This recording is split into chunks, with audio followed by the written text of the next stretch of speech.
satisfação estar aqui. Cada um dos que estão aqui nesse auditório fazem parte da minha história, né? Foram meus professores, me ajudaram a construir a minha trajetória. Então é um privilégio muito grande estar aqui, né? Uma satisfação imensa, uma honra. E eu agradeço muito ao Dr. Jorge Magalhães por essa deferência, por ter lembrado do meu nome. Estou realmente emocionado de estar aqui. A gente vai falar de um tema muito interessante, né? A medicina tem histórias fantásticas, tem histórias assim épicas, né? Essa é uma delas, né? A história das estatinas. E tem um lado pitoresco que são as histórias das estatinas, né?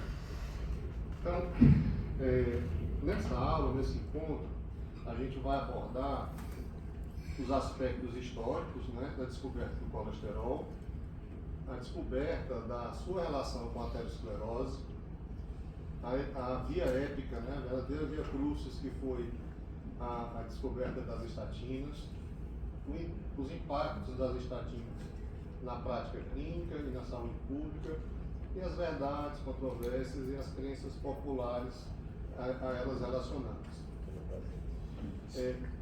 A primeira descoberta do colesterol, né? O cara que descobriu o colesterol, né, foi o François Polletier.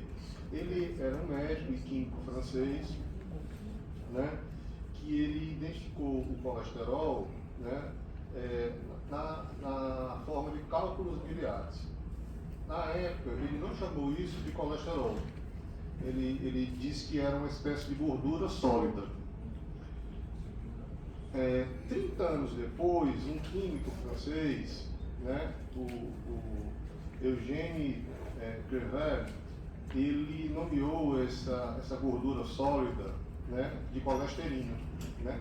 E esse termo ele vem do grego, coli, que significa bile, e steros, que é sólido, ou seja, é a bile sólida. O colesterol seria a bile sólida. E realmente a bile tem muito colesterol, né? E, bom, agora a gente vai abordar um pouco sobre a história da aterosclerose, né? Então, a gente viu como é que surgiu o termo colesterol e vamos falar agora da aterosclerose. Então, a aterosclerose, até o século XIX, ela já era conhecida, né? O significado da aterosclerose patológico e etiológico é que era incerto. Então, sabia-se que as pessoas tinham placas nas artérias, os patologistas já dominavam isso, mas achavam que era um processo natural do envelhecimento, como o cabelo branco, ou no caso de alguns menos privilegiados, a ausência deles, né? Então, os primeiros estudos que correlacionaram a aterosclerose com o colesterol foram estudos de patologia, né? Então, esse pesquisador, o Windaus, ele, em 1910, ele fez um estudo simples, mas elegante, em que ele tentou ver o que é que tinha na placa, né? E ele conseguiu provar que nas placas de gordura na aorta existia 20 vezes mais colesterol do que na aorta nas porções normais, né? Isso levantou uma suspeita, né? Ele disse, poxa, nas placas tem muito colesterol, na aorta normal não tem tanto colesterol. E aí, em 1913, né, esse outro patologista, Nikolai Anischikov, ele decidiu ver se o colesterol, ele decidiu fazer um modelo de laboratório.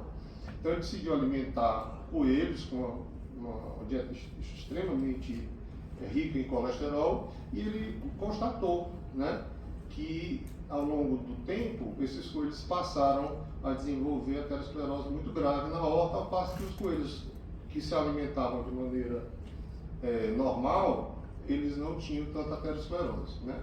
Então esse modelo do Anischikov, ele é considerado o primeiro modelo experimental da aterosclerose.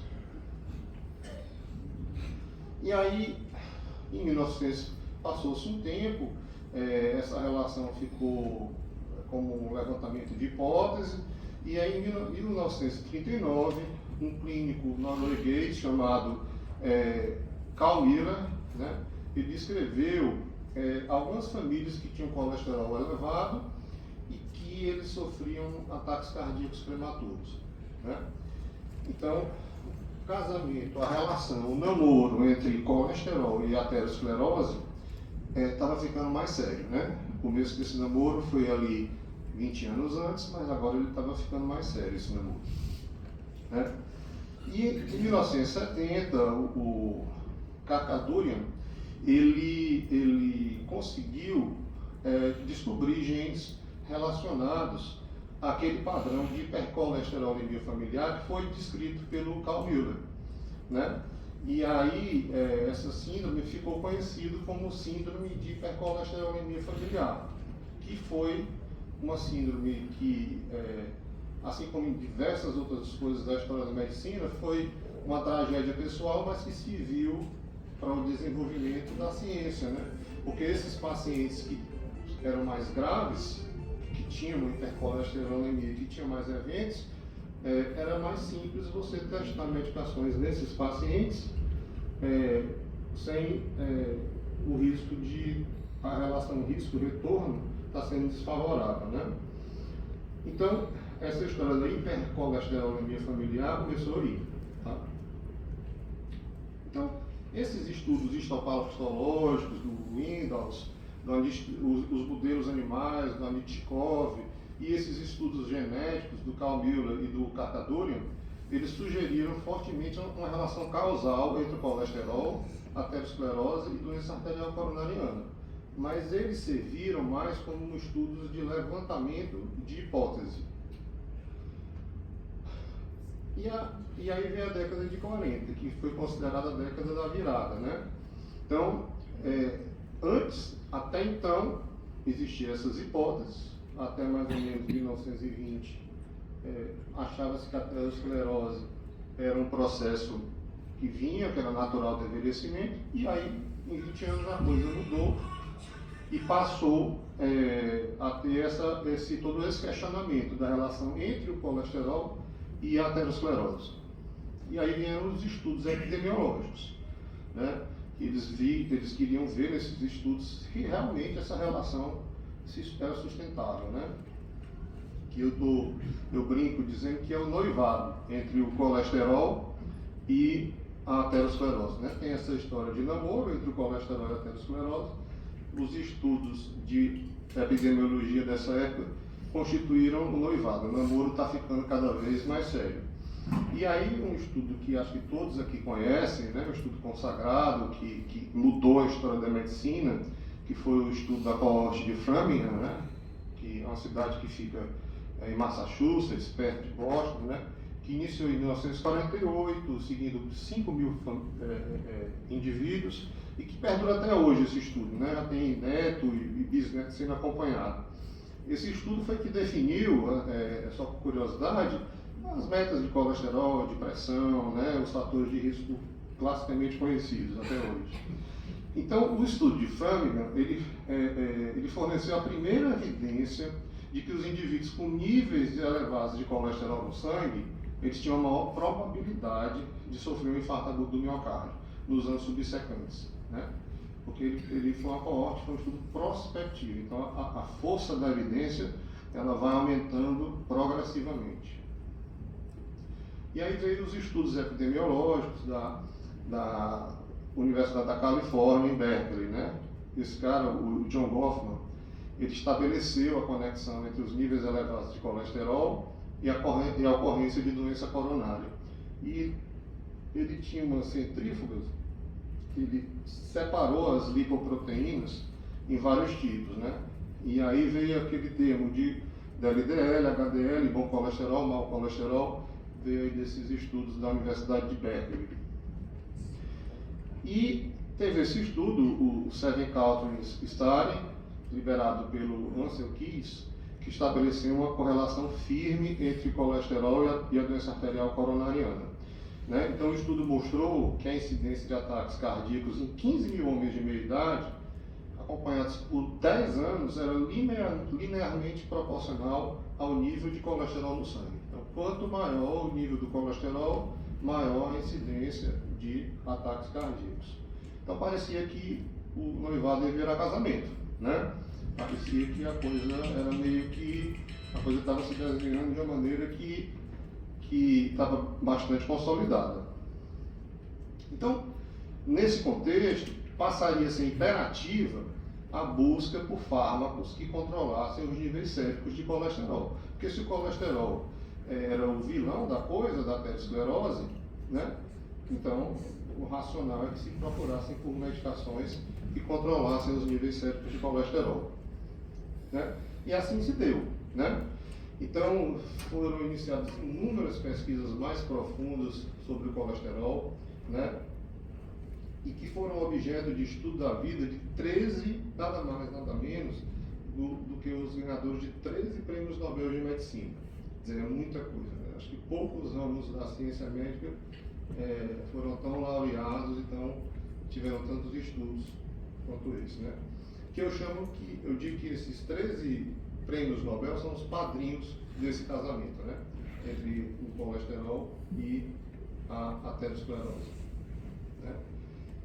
Então aí, dos estudos do Otto Wieland e do Reinhold Windows, que foi justamente aquele que descreveu que a aorta aterosclerótica tinha 20 vezes mais colesterol do que a aorta normal, né? Desses estudos é que a molécula do colesterol foi decifrada. E foi um desafio imenso, porque é uma molécula complexa, que tem 4 anéis, um esqueleto tetracíclico, né?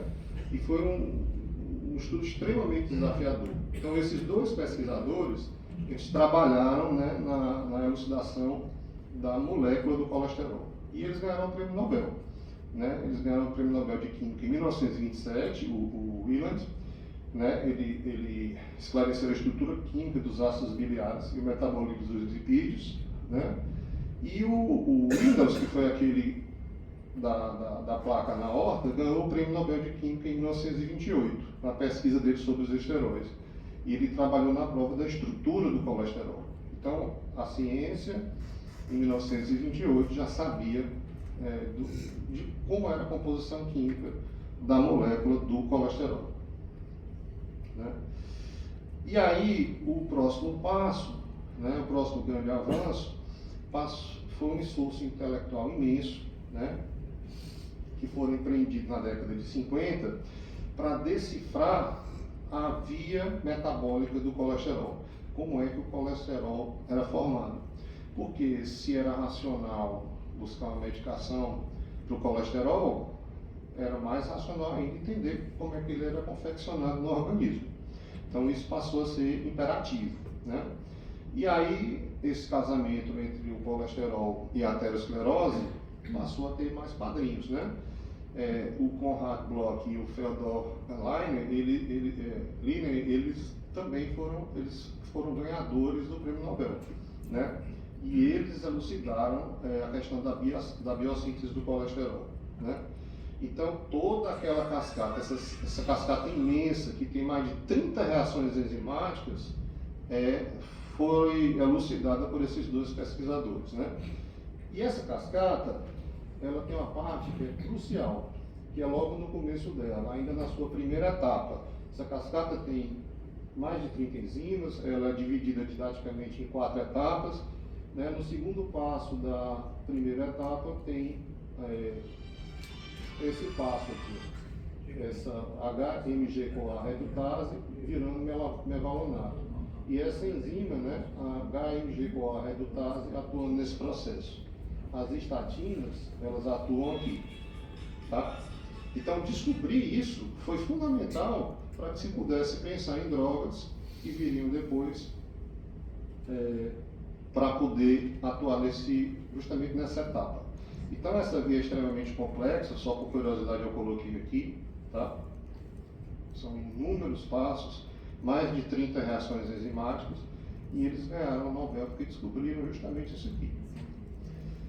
Então, nessa época, o noivado era firme. era firme, né? Estava prestes a virar casamento, né? E esses pesquisadores, esses dois, né? O Konrad Bloch e o Feodor Klimer, eles sendo agraciados pelo reitor da Universidade Karolinska, né? Porque a Universidade Karolinska, só por curiosidade, ela fica em Solna, perto de Estocolmo. E o Nobel de Medicina, né, de Fisiologia, normalmente é escolhido por 15 professores, né, dessa universidade.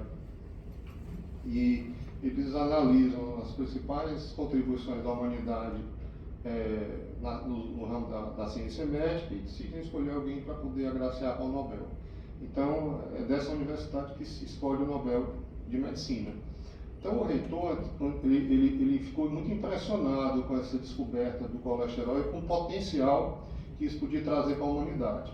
Então, ele disse na época, no discurso do Nobel, que ele citou o seguinte discurso: suas descobertas podem nos fornecer armas contra algumas das mais graves enfermidades da humanidade, sobretudo em relação às doenças cardiovasculares.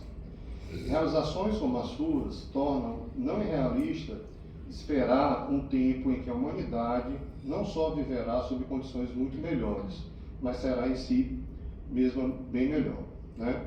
Então essas foram as palavras, também o otimismo que essas descobertas geraram na época, né? E aí veio o terceiro passo, o terceiro grande passo. Então o primeiro foi estabelecer a estrutura química do colesterol. O segundo foi esse que eu acabei de falar, que foi estabelecer o conjunto de reações químicas e de enzimas para chegar na molécula do colesterol. E o terceiro foi tentar entender o que é que fazia com que os níveis de colesterol fossem regulados no organismo. E nesse sentido, o trabalho desses dois pesquisadores, o Michael Brown e o Joseph Goldstein, foi brilhante, né? Eles conseguiram estabelecer o papel dos receptores de LDL na regulação do teor de colesterol do organismo. Isso foi fundamental, isso explica muita coisa, isso gerou muita medicação boa. Então, a gente vai tentar explicar aqui rapidamente esse mecanismo, né? Eu sei que é a aula de aspectos históricos, mas eu acho que é importante entender um pouquinho desse mecanismo. Então, assim, o colesterol é uma molécula extremamente importante para o corpo humano, né? Ele faz parte da composição da membrana celular, né? Todas as células têm colesterol e todas as células do organismo podem produzir colesterol, produzem colesterol, né? Só que as células que mais produzem colesterol são as células do fígado, né? E o fígado, ele precisa de colesterol para poder usar na membrana dele, direcionar a fabricação de vitamina D, de esteroides, né? Mandar matéria-prima para a fabricação de hormônios sexuais, né? Então o fígado precisa de colesterol. Então, o fígado ele obtém colesterol de duas maneiras diferentes. Uma maneira é internalizando o LDL através do receptor de colesterol. Então, o LDL se encaixa no receptor e esse bloco adentra no hepatócito e o receptor volta vazio para pegar mais LDL. Fica nesse. E a outra maneira é sintetizando. O fígado sintetiza colesterol, como eu falei. Ora, se uma via falha, a outra aumenta. Tá? Então, foi isso que o Brown e o Goldstein descobriram. Tá? Então, se essa via falha, essa aqui aumenta. Então, por exemplo, uma droga que iniba a H-geniboa redutase, ou seja, que iniba a síntese do colesterol, vai fazer com que o fígado puxe mais colesterol para cima. Ou seja, vai aumentar a expressão dos receptores de LDL na parede do hepatócito, e isso é que vai fazer o nível de colesterol sério diminuir. Então, uma coisa interessante. Isso explica muita coisa, né? Por exemplo, a batata frita. A batata frita se você fritar a batata no óleo de girassol, ela não tem colesterol. Mas ela aumenta o colesterol, né? É uma comida que aumenta o colesterol. Por que ela aumenta o colesterol se ela não tem colesterol? Porque a gordura trans e a gordura saturada, elas estimulam o hepatócito a reduzir a expressão dos receptores de LDL. A gordura trans, ela faz o oposto do que as estatinas fazem, né? Então, e por que às vezes um alimento rico em colesterol, mas sem gordura trans e sem a gordura saturada, não aumenta tanto o colesterol? Ora, porque o fígado já vai conseguir o colesterol dele, o colesterol, por feedback negativo, inibe a síntese da atividade da HMG-CoA redutase e diminui a síntese do colesterol. Então, nesse sentido, a alimentação com gordura trans, né, com gordura saturada, é pior até mesmo do que a alimentação mais rica em colesterol, né? Então, isso explica muita coisa. Explica, por exemplo, por que os inibidores da PCSK9 funcionam tão bem, né? Porque a PCSK9, ela impede, quando ela é inibida, isso aumenta a expressão de receptores de LDL. Então, na hora que você inibe a PCSK9, né, a PCSK9 tira os receptores de LDL. Se você inibe elas, você vai aumentar a expressão dos receptores de LDL e vai diminuir bem o colesterol, né?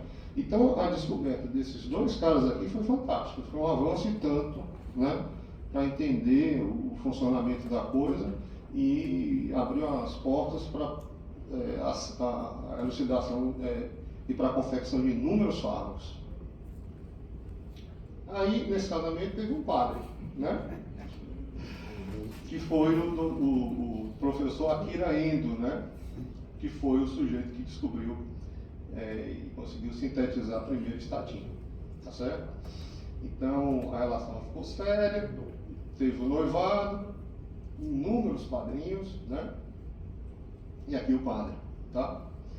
Então, o Akira Endo nasceu em 1933, em Akita, que é uma cidade que fica no norte do Japão, uma fazenda rural. E ele viveu lá por 17 anos, né? É muito interessante a história dele. E ele foi criado numa família, no artigo dizia, uma família estendida, porque morava avô, morava primo, morava todo mundo ali junto, né? Numa fazenda lá em Akita. E ele era muito próximo do avô. O avô era uma pessoa extremamente carinhosa, gostava muito dele. E o avô era fascinado por bolores, por fungos, bolores, né? E também gostava de medicina. Embora não fosse médico, era muito culto e gostava, era fascinado pelas doenças, né? E aos 10 anos, o resultado dessa convivência dele com o avô foi que ele já sonhava em ser um cientista, né? Aos 24 anos, ele se gradua em agronomia pela Universidade de Tohoku. Isso era o ano de 1957. E ele tinha uma admiração imensa pelo Fleming, né? Talvez não, certamente pela influência do avô, né? que era aficionado por fungos e cogumelos, né? E ele também era muito impressionado com todas as vidas que os medicamentos tinham potencial de salvar. Então ele tinha um desejo imenso de ser cientista. E aí, ao se formar em 1957, ele ingressa na Sankyo, né? Que hoje é a Daiichi Sankyo, né? Que continua extremamente uma potência da indústria farmacêutica, né? E ele lá trabalhou por uns anos com processos enzimáticos envolvendo a fabricação de vinhos, né?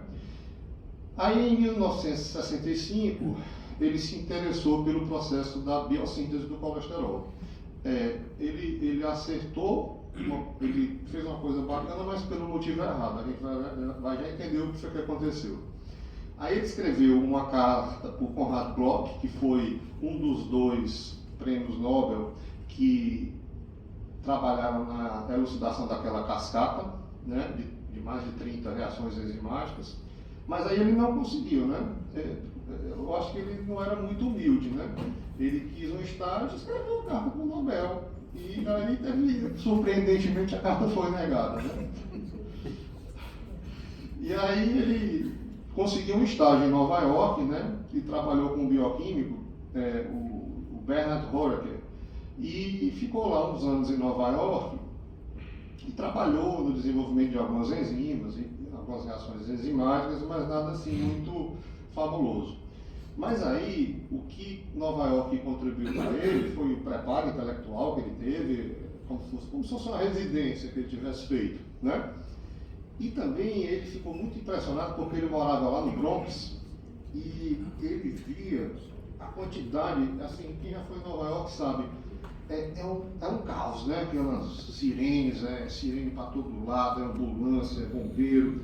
E ele ficou muito impressionado com a muvuca, né? Com as sirenes. E via que era muita ambulância, muita ambulância. E ele morava no Bronx e no Bronx tinha muito velhinho gordinho. E normalmente ele perguntava o que era curioso, o que foi que aconteceu? Não, o seu fulano infartou. O dona fulano infartou. E ele ficou impressionado com aquilo e ali nasceu uma semente para ele se interessar pela aterosclerose, né? Então, ele voltou para Tóquio com aquilo na cabeça, né? Então, em 1968, ele retorna para Tóquio, né?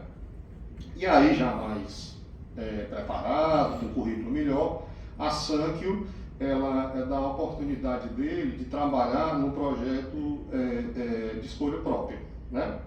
E ele especulou que alguns fungos poderiam produzir antibióticos, né? Que inibissem a HGM-CoA redutase. E fazia sentido, porque se o colesterol é uma substância importante, vital, que está na membrana celular, se você inibe a síntese de colesterol em algumas bactérias, essa medicação poderia ter um potencial de ser bactericida, né? Então a coisa faria sentido, né? Então, em abril de 1971, ele começou os testes, né, com culturas de fungos. Então, ele queria inibir a síntese em hepatócitos de ratos e colocava esses hepatócitos nas culturas de fungo. E aí ele via, né? Ele conseguia, através de marcadores radioativos, saber exatamente qual era o passo do bloqueio da síntese do colesterol. E aí ele tentou 3.800 vezes. 3.800 vezes. E descobriu um meio de cultura que tinha atividade potente e de inibição da HMG-CoA redutase. E aí ele chamou essa substância de citrina, que depois ele isolou. E aí ele teve uma frustração. A citrina não era um antibiótico, ela não servia para matar a bactéria. Mas ele lembrou das ambulâncias lá de Nova York, né? Lembrou dos gordinhos e ele era um cara bem informado e sabia da relação entre a aterosclerose e o colesterol. Ele tinha esse conhecimento, a ciência já tinha, porque nós estamos aqui em 1971. E aí ele decidiu ver se a substância nova poderia ser eficaz na inibição da síntese do colesterol. E aqui vale uma pausa para reflexão, para a gente tentar entender também o que é que motivou ele. Vamos tentar entender o contexto da época, tá? Então, o noivado entre o colesterol e a aterosclerose, ele já era filho.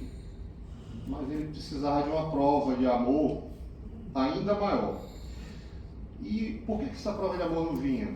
Porque todos os hipolipemiantes da época, que reduziam em alguma coisa o colesterol, eles não aumentavam sobrevida, eles não diminuíam o desfecho duro. Então, se o remédio serve para o colesterol, né? E ele diminui o colesterol, mas as pessoas não estão vivendo mais, então tem alguma coisa que está errada nisso aí, né? Tem alguma coisa que precisa ser melhor explicada. Então, nessa época, já tinha ácido nicotínico, clorfibrato, outros fibratos, colestiramina, mas nenhuma dessas medicações, por vários motivos, elas reduziam desfechos duros, né? e não eram eficazes para prevenir infarto, ou então às vezes tinham efeitos colaterais muito, muito ruins, né, que dificultavam o seu uso. Então, ele ficou decidido a estudar o efeito hipolipemiante da citrina, né? Então, não deu certo como um antibacteriano, mas será que não vai dar certo para baixar esse colesterol? Será que não vai ser a primeira droga que vai dar certo, que em baixando o colesterol vai salvar vidas? Então, ele via que a citrina inibia muito a HMG-CoA redutase, que baixava o colesterol nos ratos, mas aí tinha um problema, causou insuficiência renal nos ratos. Né? Doutora Beck não ia querer citrina nunca, né, doutora Beck? Né? E aí, ele deixou a citrina de lado, mas ele não esmaeceu, porque ele disse, bom, eu testei 3.800, tem mais aqui não sei quantas mil possibilidades, eu vou testar até achar uma que não seja nefrotóxica. E assim ele fez, né? E aí a pesquisa seguiu. No meio do verão de 72, ele descobriu um outro meio de cultura que inibia a HMG-CoA redutase. E esse meio ele não era nefrotóxico, né? Um mofo verde azulado, né? O penicilo citrino, foi isolado numa amostra de arroz numa loja de grãos lá em Kyoto. E ele levou um ano para poder isolar os compostos desse meio de cultura que inibiam a HMG-CoA redutase. Foi um trabalho também hercúleo, né? Aqui só por curiosidade, é o penicilo citrino, que foi o fungo aí que foi responsável por inibir a HMG-CoA redutase. E aí, em julho de 73, ele usando técnicas laboratoriais, ele isolou essas 3 substâncias, né? E ele viu que tinha uma delas que era mais potente, que inibia mais do que as outras a HMG-CoA redutase. E ele chamou ela de mervastatina, né? E é a mesma coisa que com pactina, né? A mervastatina ela tinha uma similaridade molecular muito grande com a HMG-CoA. E ela funcionava como um inibidor competitivo, né, da HMG-CoA redutase. Porque se tinha muito HMG-CoA, fazia o feedback negativo e inibia a HMG-CoA redutase. Então, os biólogos da Sanpio avaliaram a eficácia da compactina, alimentando os ratos, né, com 7 dias, mas aí veio uma frustração. Olha a via épica da coisa, né? Dá certo uma hora, depois não dá, depois muda de ideia. E não baixou o colesterol nos ratinhos, né? Eu confesso que eu não me lembro da explicação de por que não deu certo nos ratinhos, né? Então parecia que 2 anos de trabalho e 6.000 testes iam todos para o ralo. Mas aí alguém, um outro cientista que tinha lido as publicações anteriores dele, disse, rapaz, será que não dá certo em galinha, em cão, em macaco? Vamos testar em macaco. E deu. Eles decidiram testar em macaco e deu, né? E aí a Sanpio decidiu iniciar o projeto de desenvolvimento da compactina, porque se deu certo no mamífero maior, né, parecia lógico que a droga seria promissora. Isso foi em agosto de 76. E aí, em fevereiro de 78, então, eles decidiram testar isso em seres humanos pela primeira vez, né? E a Sanpio, como se diz aqui no bom cearense, abriu dos pau. Disse que não pode comigo para isso não, né? Isso aí é com você e esse outro, era o outro clínico lá do hospital, né, de Osaka. Você e aquele outro maluco, os dois. Peçam autorização para o comitê de ética, porque eu não tenho nada a ver com isso, né? E aí a primeira paciente tinha 18 anos e tinha hipercolesterolemia familiar. Na época já se sabia o que era hipercol familiar, né? E aí o colesterol dela caiu de 1.000 para 700. Vou poder ver só uma aguinha, minha mãe uma pouca cacete. O colesterol caiu de 1.000 para 700, né? Mas aí os níveis de transaminases subiram. E o Dr. Milton, se estivesse lá, não teria gostado muito disso, não. né? E eles decidiram suspender a medicação porque deu muita mialgia e as transaminases subiram muito, né? Mas os efeitos adversos foram reversíveis e depois da descontinuação. E aí eles tentaram a dose menor, né? Eles, nos 6 meses seguintes, esse Yamamoto, que era um clínico geral lá de Osaka, tratou 5 pacientes com heterozigotos e viu que o colesterol caiu cerca de 30% e eles publicaram esse artigo. Aí a Sankyo, né, agora se compadeceu deles, né? Disse, tudo bem, vocês publicaram, deu certo, aí agora eu vou incorporar, ela passou a ter coragem de botar o nome Sankyo para poder participar do desenvolvimento da compactina, né? E aí em 1978 ela iniciou um estudo de fase 1, né, com a compactina, que é um estudo de segurança, né? E na fase 2, que iniciou no verão de 79, ela foi administrada em indivíduos com casos muito sérios de hipercol em 12 hospitais do Japão. Todos os hospitais, os participantes responderam positivamente e a taxa de efeitos adversos foi muito pequena. Mas aí vem um banho de água fria e tristeza novamente, em agosto de 1980. Quer dizer, a coisa não é simples, né? Por quê? A droga foi relacionada ao desenvolvimento de linfomas em cães.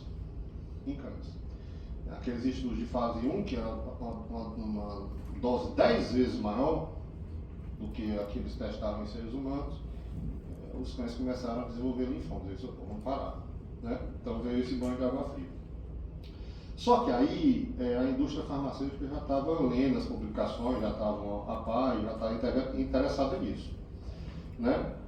E esses resultados inspiraram, por exemplo, a Merck a ir atrás de desenvolver a simvastatina dela, né? E aí em 1976 a Merck fez um acordo comercial com a Sankyo, né?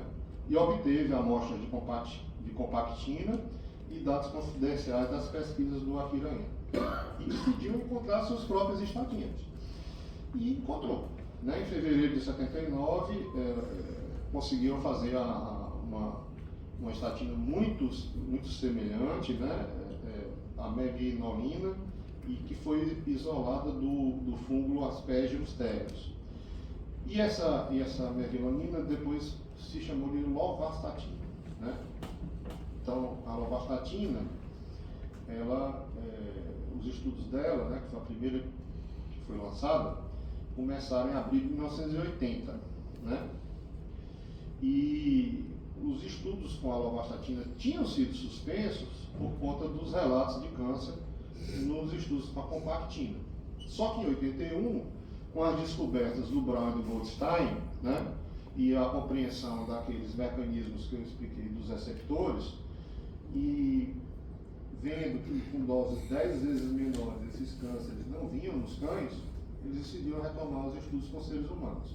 Então a lovastatina volta a ser testada nas pessoas e foi demonstrado que produziu uma queda profunda nos níveis de LDL. Né? Em 94 a Merck inicia os estudos clínicos, né?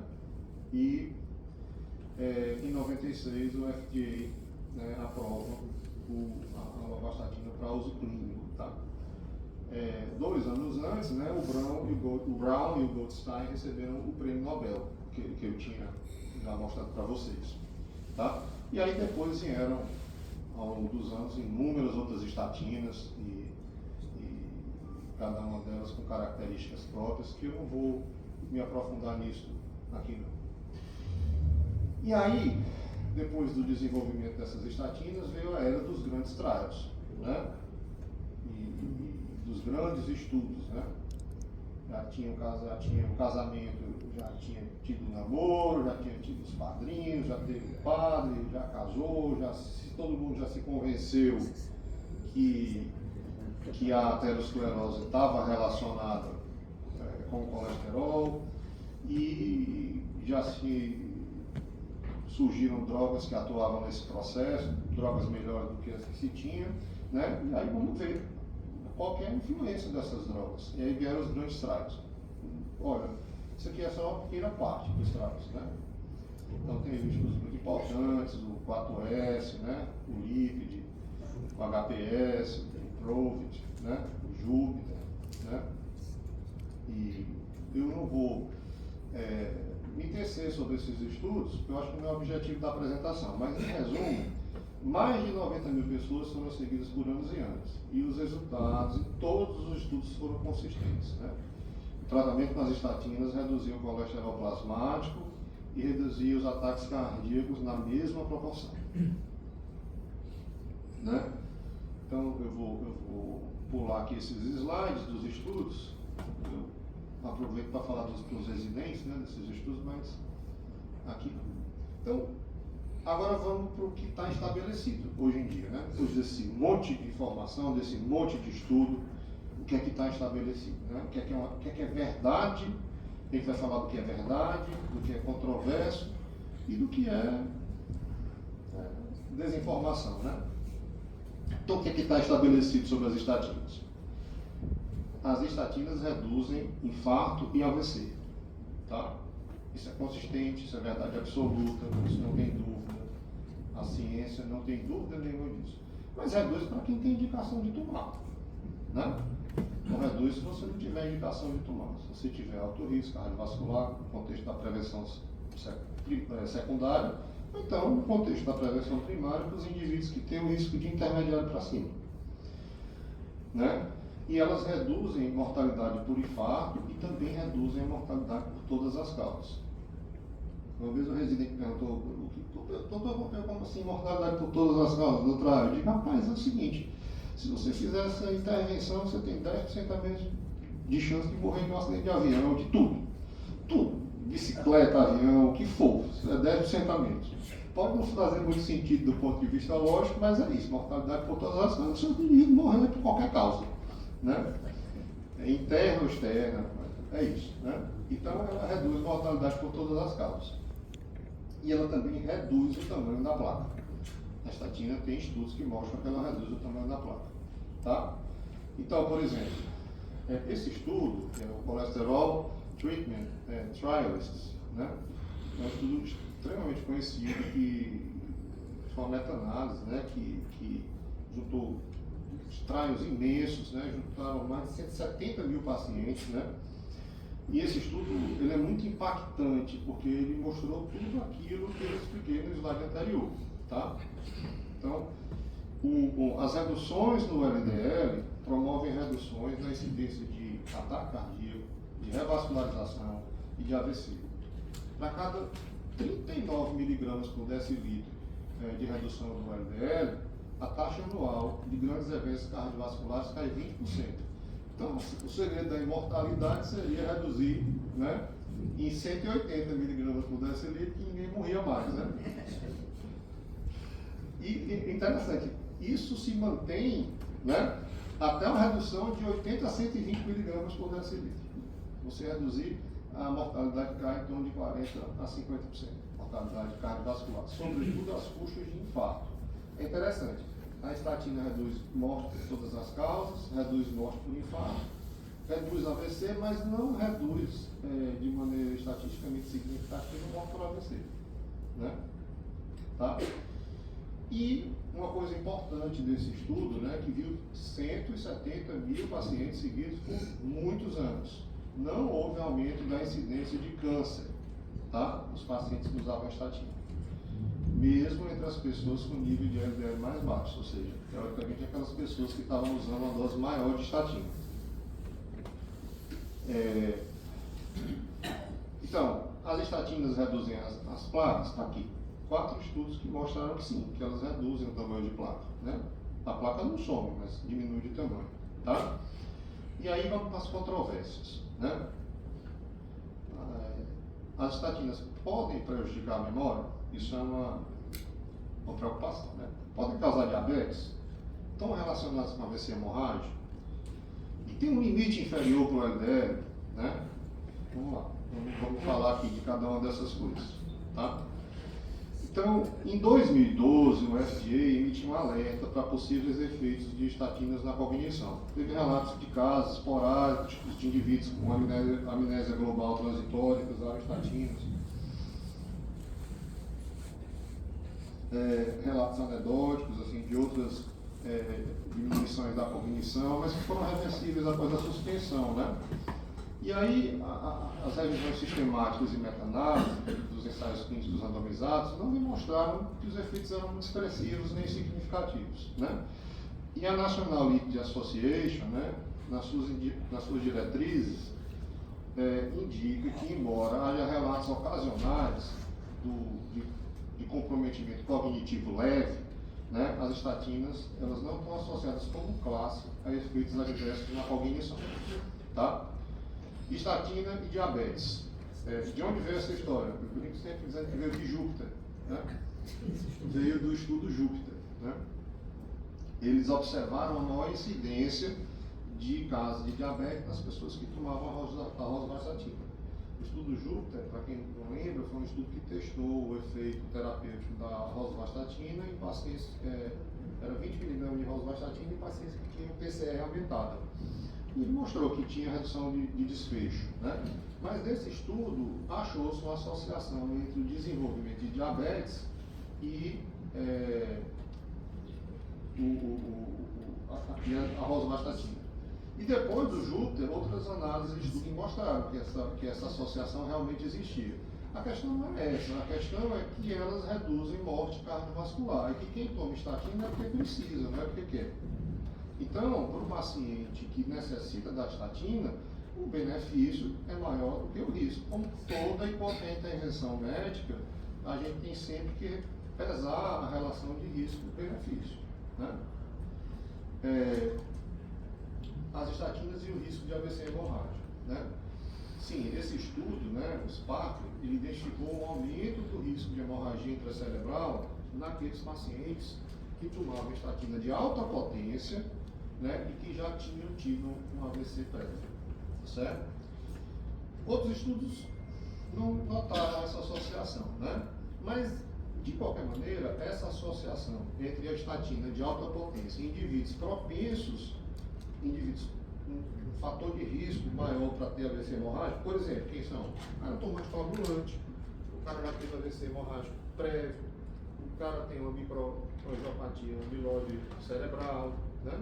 Então, essas pessoas têm uma propensão maior, né? Então, qual seria a plausibilidade disso?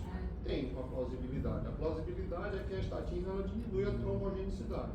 Isso faz parte dos efeitos benéficos da estatina, que são os chamados efeitos pleiotrópicos, que são os efeitos para além da redução do LDL pura e simplesmente, né? Então, essa redução da trombogenicidade que a cardiologia tanto gosta, em alguns casos, isso é ruim para a neurologia, porque aumenta realmente o risco de AVC hemorrágico, discretamente, não muito, mas em pessoas que têm uma propensão, que têm um risco maior de sangrar no sistema nervoso central, tá? Então, esse estudo aqui sugeriu, por exemplo, que a terapia de redução de lípides, né, nos indivíduos de alto risco cardiovascular... Melhor.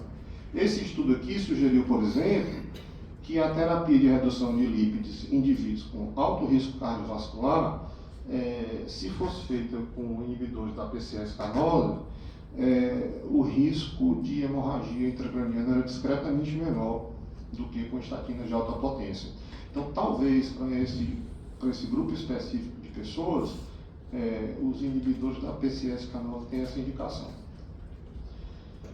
Existe um limite inferior para o LDL? Essa é a outra celeuma, né? Se existe, a gente não sabe ainda qual é, para os pacientes de alto risco. Por quê? Porque esse estudo, que analisou 312 mil pessoas, ele constatou que o risco de mortalidade cardiovascular diminuiu linearmente com a queda do colesterol. Ou seja, os indivíduos que ficavam com menos de 50, eles eram melhores do que, eles viviam mais do que os que tinham menos de 70. menos de 40 era melhor do que menos de 50. E teve benefício até 30. Então, parece que a coisa, o limite inferior não foi descoberto, né? Eu não sei como é que está de tempo aí. Tá tranquilo? Porque eu nem me... Mas vamos lá. Vai continuando. Pronto. Eu me lembro de uma palestra, foi a abertura do Congresso Brasileiro de Cardiologia de 2006, que eu tive o privilégio de assistir a palestra do Dr. Brown. Foi lá em Recife. O senhor estava lá, Ricardo? Não sei. E o Dr. Brown falou, naquela época, ele é um defensor árduo da redução do colesterol, né? E ele falou que, e eu lembro dos estudos observacionais que motivavam ele. Ele disse assim, olha, quando a gente pega as populações que vivem em lugares mais remotos, que o pessoal vive ali 90 anos, que tem uma expectativa de vida maior, que tem aquelas dietas boas, você vê que a taxa do LDL é em torno de 70, dessa turma aí. E quando você vai estudar outros bichos, mais semelhantes a alguns primatas parecidos com os seres humanos, o LDL desses primatas é em torno de 50. E a gente não é tão diferente deles assim. Por que o nosso LDL é aceitável? Isso na época era 2006. 130 é aceitável. E esse valor de 130 não me convence. Isso o Dr. Brown falou isso, né? E acho que muito da motivação para baixar agressivamente o colesterol veio dessas observações, né? Então, se tem um limite inferior, a gente não sabe ainda qual é, tá? Agora vamos para as crenças populares, né?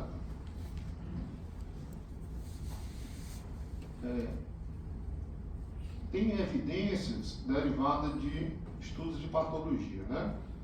Modelos experimentais em animais, estudos genéticos, pesquisas das vidas de 13 prêmios Nobel, grandes estudos epidemiológicos, das pesquisas do Akira Endo e da indústria farmacêutica mais bem equipada do planeta, né?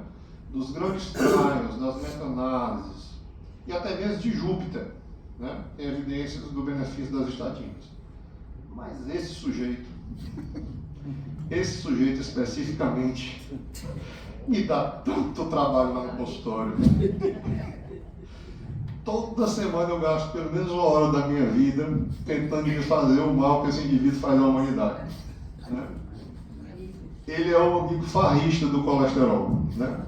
Se a história da aterosclerose com o colesterol resultou em casamento, esse é o amigo que desvirtua o colesterol, né? É o inimigo número 1 das estatinas e do casamento entre o LDL e a aterosclerose. Ele simplesmente, olha, vejam bem, a gente ri, mas é uma coisa séria, ó. Ele tem 858 mil seguidores no Facebook, 3 milhões de seguidores no Instagram e 1 milhão, quase 1,5 milhão de seguidores no YouTube. E ele diz que gordura trans não faz mal, que essa associação entre LDL e aterosclerose é uma mentira, que as estatinas matam, que dão demência, que fazem as pessoas esquecerem. E as pessoas acreditam nisso. As pessoas acreditam nisso e as pessoas deixam de usar as medicações. E o motivo dele dizer isso é muito simples. O motivo dele dizer isso é que se ele dissesse o contrário, ele ia ser só mais um, né? Se ele dissesse que estatina era uma coisa boa, que os quimioterápicos beneficiavam as pessoas, ninguém ia prestar atenção, porque ia ser só mais um no meio da multidão. Mas na hora que ele diz uma coisa que vai contra todo mundo, e na hora que ele faz isso sendo um bom orador e com algum embasamento técnico, isso adquire uma roupagem de verdade que convence muita gente e que é extremamente ruim para a saúde pública. Né? E é interessante que os pacientes dizem assim para mim, doutor Pompeu, mas deve ser verdade, doutor Pompeu, porque ninguém tira do ar, ninguém proíbe ele de dizer isso, está lá há anos, você entra, está tudo lá, né? Esse monte de desinformação. Então, essas crenças populares, ó, as estatinas não causam redução da mortalidade, né? Causam Alzheimer. né? Causam câncer. Tudo isso está dito nessas redes sociais, né? E eles faturam muito dinheiro, esse tipo de profissional fatura muito dinheiro, porque o algoritmo, ele remunera pelo número de visualizações. Se você tem 100 mil visualizações, você vai ganhar um dinheiro razoável do YouTube. Então, você tem 1,5 milhão de seguidores, faz um vídeo polêmico, um vídeo que contradiz o senso comum, tome visualização, tome monetização. Esse é o problema das redes sociais, né? Então, vamos falar aqui agora, mas vamos falar da relação de estatina com Alzheimer, né? A resposta é não, não tem relação com Alzheimer. Aliás, eu até brinco com meus pacientes. Doutor, eu vi que estatina dá Alzheimer. Né? Era um paciente que tinha 4 stents, né? Diabetes difícil de compensar, e disse, dá Alzheimer. Se o senhor tomar essa estatina, o senhor vai viver mais não sei quantos anos, vai ficar velhinho e vai ter Alzheimer. Se o senhor não tomar, o senhor não vai ter Alzheimer. Né? Então, essa meta-análise avaliou, assim, não sei mais nem quantos mil, é tudo na casa das dezenas de milhares, né? Viu que o efeito da estatina sobre o Alzheimer, se existir, ele é protetor. Uma coisa é os esquecimentos transitórios, né? A possibilidade de uma diminuição transitória da cognição. Outra coisa é Alzheimer, são coisas diferentes. A gente viu que para esquecimentos transitórios a coisa é um pouco mais controversa. Tem pessoas que são um pouco mais suscetíveis, ainda que essa associação seja incerta. Agora, para o Alzheimer não, definitivamente não. Se existir alguma associação, ela é benéfica. Tá? Estatinas e câncer. Ora, o colesterol trialist, ele viu que não. 170 mil pacientes, essa resposta também a ciência já tem. Tá? E aí um pouco mais, só para a gente finalizar, estamos terminando, do Akira Endo. Ele nunca recebeu o Nobel, né? Ele recebeu em 2008 o prêmio Lasker de pesquisa clínica, que é normalmente quem ganha esse prêmio é candidato a ganhar o Nobel. E ele faleceu em junho, né, de 2024, com 90 anos, né, tomando estatina. E, bom, hoje 200 milhões de pessoas usam estatinas. Né? A vida de milhões dessas pessoas foi prolongada por esse motivo. E por fim, né, quando a gente vê a história fantástica do colesterol, da relação dele com a aterosclerose, desenvolvimento das estatinas, a crença, né, nas palavras do reitor da Universidade de Karolinska, de que estamos chegando numa época em que a humanidade não só viverá sob condições muito melhores, mas será em si mesma melhor, ela é bastante reforçada. Muito obrigado.